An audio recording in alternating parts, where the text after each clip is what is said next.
In the late 19th century, the European continent was dominated by sprawling, old-world autocracies. Rulers like Russia's Tsar Nicholas II sat at the head of massive traditional empires that constantly competed for global influence. But beneath this aristocratic surface, rapid industrialization was suddenly forcing these traditional empires into a massive arms race. Factories once producing textiles now churned out heavy artillery and dreadnought battleships at a blistering pace. To manage this paranoia, powers built a rigid network of secret alliances, opposing coalitions so massive no one would dare fight. But these treaties laid down legal tripwires.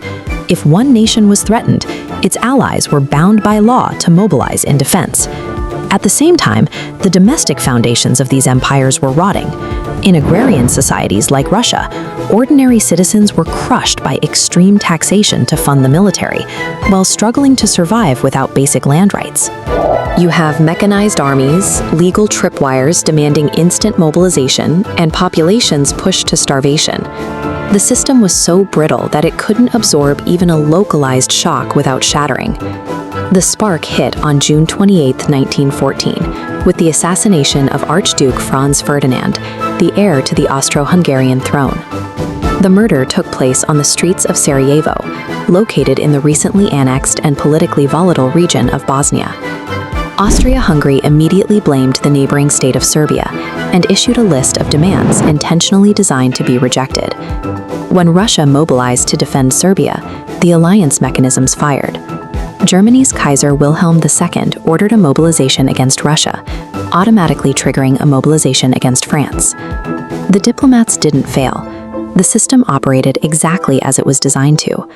A single assassination in the Balkans legally required the entire continent to go to war. In the opening months, military commanders marched their infantry across open fields in tightly packed formations, a tactic from the Napoleonic era. They marched directly into the fire of modern machine guns and rapid-fire artillery. To survive the industrial slaughter, millions of soldiers dug into the earth. The Western Front quickly froze into a near-continuous 400-mile network of trenches, stretching from the Swiss border to the English Channel. Commanders desperate to break the deadlock turned to the laboratories and the factories. They unleashed chlorine gas to suffocate troops in their bunkers and rolled out heavily armored tanks to crush the barbed wire. The demand for manpower drained Europe and spilled outward. Britain and France pulled millions of soldiers and laborers from their colonial territories in places like India and Africa, expanding the violence across the globe. Victory was no longer about tactical brilliance on the battlefield. The conflict became a math problem. Which society could absorb the highest number of casualties and manufacture the most ammunition before collapsing? No power was less equipped for this kind of endurance test than the Russian Empire. It was a massive, rigid autocracy that had industrialized much later than its European rivals. On the Eastern Front, the Russian army faced immediate logistical nightmares. They mobilized millions of men, but sent them into combat without adequate heavy equipment, supply lines, or sometimes even rifles, resulting in staggering casualties. That military strain crushed the Russian home front. To keep the army fighting, the government diverted trains and resources. This triggered massive food shortages in the cities, while hyperinflation left urban workers standing in long lines, unable to afford bread. Even as his people starved, Tsar Nicholas II refused to compromise. He violently suppressed protests and rejected any attempts to grant basic political rights or distribute land to the struggling peasantry. The economic gravity of sustaining a modern war fractured the Russian state from within. The industrial demands of the battlefield had effectively starved the population that supplied it. By February 1917, the hunger and anger boiled over. Mass demonstrations led by working-class women in Petrograd escalated into a full-scale revolt, successfully forcing the Tsar to abdicate. A new provisional government stepped into the power vacuum, but they made a fatal miscalculation.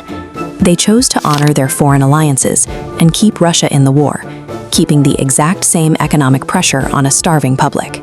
8 months later, a radical faction known as the Bolsheviks, led by Vladimir Lenin, capitalized on that desperation. They seized control of the government in the October Revolution by promising the exact three things the public needed to survive: peace, land, and bread. The Bolsheviks immediately abolished private property, nationalizing the banks and the factories, and crucially, they signed a treaty to pull Russia out of the war completely. The pressure of total war successfully dismantled a 300-year-old monarchy, clearing the path for the world's first socialist state. While Russia exited the war, the Allies received a massive injection of resources. The United States entered the conflict in 1917, pouring fresh millions of troops and immense industrial capacity into the Western Front. Facing this overwhelming disadvantage, the Central Powers broke from within. Exhausted German sailors mutinied, workers went on strike, and the Austro-Hungarian Empire simply disintegrated as its hungry, diverse populations declared independence.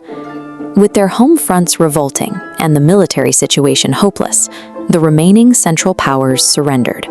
The guns finally fell silent, and crowds celebrated the armistice on November 11, 1918. The scale of the destruction was difficult to comprehend. As many as 22 million soldiers and civilians were dead, and the tragedy compounded instantly. Troops returning home through crowded camps carried a deadly strain of the Spanish flu, killing tens of millions more. The armistice stopped the military slaughter, but it offered no return to normalcy. The survivors inherited a continent stripped of an entire generation and drained of its wealth.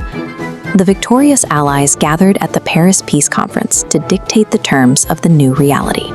Through the Treaty of Versailles, they placed the full financial and moral blame for the war squarely on Germany, demanding massive reparations. But the most striking change was physical.